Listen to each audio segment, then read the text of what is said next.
Not to give myself a shameless plug, but the other day I held a poll on my Patreon feed for all of my supporters, and this video was the one that got the most votes. So today we are talking about the top 5 most forgotten rank 4s.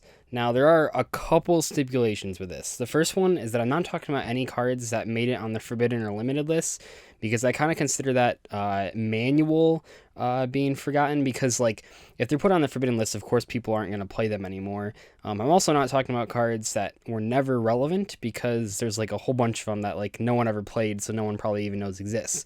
The ones we're focusing on for this list are going to be ones that were played for many months over the course of many formats and eventually just fell to the wayside because they either became unpopular or a better version of them came out. Now, to start it off, I did have one honorable mention, and that is number 52, Diamond Crab King. Now, I think this card doesn't make the real list because it wasn't played very long. It came out too late. I think it would have been relevant for a long time if it came out any sooner than it did. But by the time that we got it in the TCG, Utopia the Lightning was already sort of on the crescent of coming out. This did see some play with mainly Perform Age Trapeze Magician, because that could make you double attack for 3,000, and that was a game. But this card just didn't see a lot of play outside of the Trapeze Magician interaction and crashing with Apoquiflor Towers. I can't pronounce that. Towers, Turbo. People could crash into that, and then that would be the out to that. But it's not going to make the main list because it wasn't played very much outside of that one set of months right before like December, January time, because Lightning just completely outclasses this card. And even with that 2 extra deck spots that Lightning takes up, it's definitely just worth it.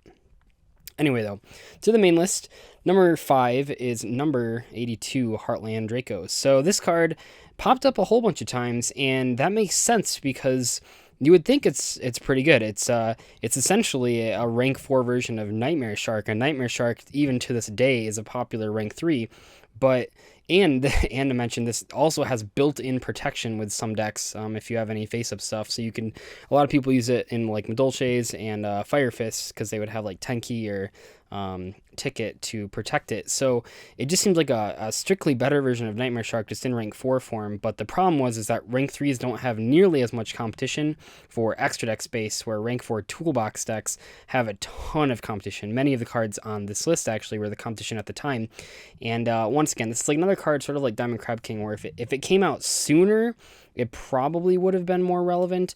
But it still saw like plenty of play just for a couple months, or probably a year even, and occasionally you'll see this pop up in people's extra decks, but I think it's one that I would have thought was better. I know I played it back in the day, I know a lot of other people did, but it's just one of those cards that is too situational to be like a staple in extra decks, so it's going to make number 5 of this list. Number 4, though, is Black Ship of Corn. Now, this card was played a ton. Black Ship of Corn was one of the first pieces of rank 4 spot removal that was generic. So it took just any 2 level 4 monsters, and you basically just detach something to get rid of a monster your opponent controls with 2100 or less attack, and then you also inflict 1,000 damage to your opponent. So this was good for a lot of reasons. Not only was it one of the first pieces of generic spot removal, but it also sent the monster to the grave. It didn't actually destroy it, so it dodged a lot of effects, and 1,000 damage was decently relevant. It being a plant wasn't super important, but I'm sure it came up. Being dark was cool because you could banish it for like BLS or whatever. But Black Ship of Corn, and then when eventually it got its tin reprint, a lot of people were really excited to finally get their hands on a copy. I know I love this card a lot just because it's a ship made of corn. I thought that was hilarious. But yeah, the Black Ship of Corn is definitely a fan favorite that people just don't play anymore because it got outclassed by a whole bunch of other better pieces of spot removal. But it wasn't its fault, and I still think it's a good card just in general. Anyway, number 3 is Maystroke. Now, this was one of the earliest rank 4, maybe not one of the earliest, but it was fairly early on that Maystroke came out, and man, this thing was like, this was one of the best rank 4s by far. Pretty good overall stats, 1800 attack, 2300 defense. A lot of times people were summoning in defense position, not attack position. And it had 2 killer effects. So the first one, and maybe these don't seem very good if you didn't play back then, but the first one was just flipping, it was just a Book of Moon, basically. And that was good because it sort of meant that you would have to think about playing any monsters in attack position if they had less than 1700 defense points, because they could just flip it down with Mace Stroke and then kill it. And that was actually like a big problem back then. And then alternatively, this thing also saves itself, because if a Djinn would be destroyed, you can just attach material. And that doesn't only work for itself, it works for the other Djinns that have come out, Tempo being like the other big one.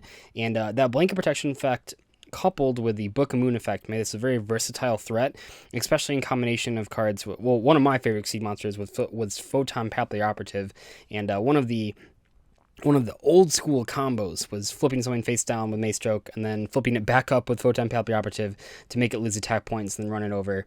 And maybe that doesn't sound like the best combo for 4 level 4 monsters, but at the time, it was pretty good.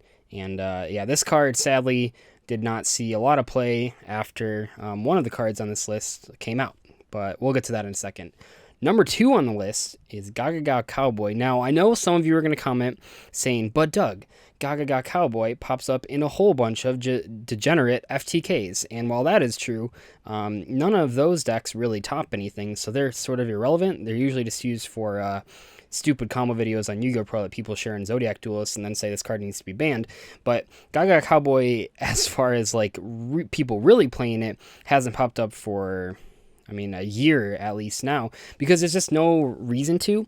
At the time when it first came out, it was actually quite an expensive super rare, and even by the time it came out as an ultimate rare, after that, it was still played for a long time, because Gaga Cowboy, when it first came out, was good because not only because of the 800 damage free detach that you could do, and not a lot of stuff back then could do that, it also sort of was this piece of spot removal in that you could lower some attack, increase your attack, and that doesn't sound like the greatest play, because a lot of times you just want to summon defense to do the last 800 damage, which I still, every time that I'm like within 800 points of killing my opponent, even in modern Yu-Gi-Oh, I think, wow, if I just had Cowboy in the extra deck.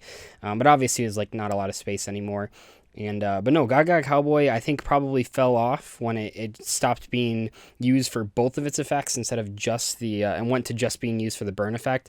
But for, man, probably out of all the cards on this list, this one was used the longest, because it was pretty much, it was relevant from day one that it came out, and it was important pretty much all the way up until just a couple years ago. And even now you do see some decks play it, just none that are really relevant. I don't know the last time that this was like in a topping deck, especially when you see decks like Zodiacs, which under like older Yu-Gi-Oh probably would have been like a really good rank 4 toolbox, but now because of how the game is developed, their entire extra deck is pretty much just Zodiac extra deck monsters.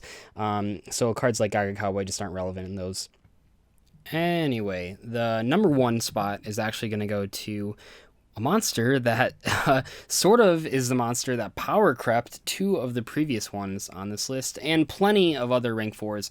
Pretty much when this card came into the game, it completely made just a ton of rank 4s irrelevant, and that is number 101, Silent Honor Arc.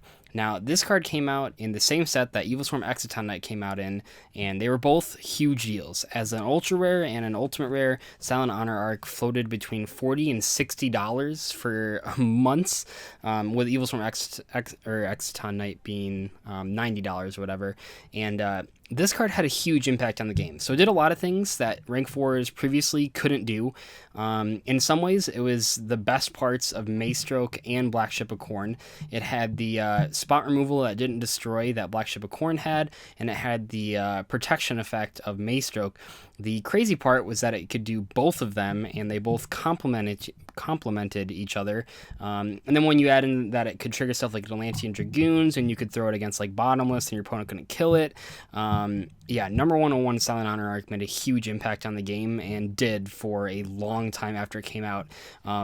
it finally was power crept when Castell came out, but even in those early Duelist Alliance lists, if you look at them, people are still playing, for the most part, one Castell and one Honor Arc because of how valued the stealing was and the anti-destruction effect. Obviously, we now know that Castell is just a better version of it and is more versatile, but for a while, when there wasn't as much stuff that needed to go in the extra deck, Honor Arc still competed with it for extra deck space, and I think that's actually crazy when you can have a card that gets power crept by another card but is still being played in the extra deck instead of 2 Castell. It's just amazing, and it's a real shame that Honor Arc probably won't be used again. I think it's an incredibly versatile card, like many of these ones on the list, and probably the most generic of any of them on the list. So anyway, though, hopefully you guys enjoyed this video. I am considering doing some for like rank 3s or maybe synchro monsters or whatever. So let me know if you want to see more of these specific top 5 lists, and I will see you guys later. Bye.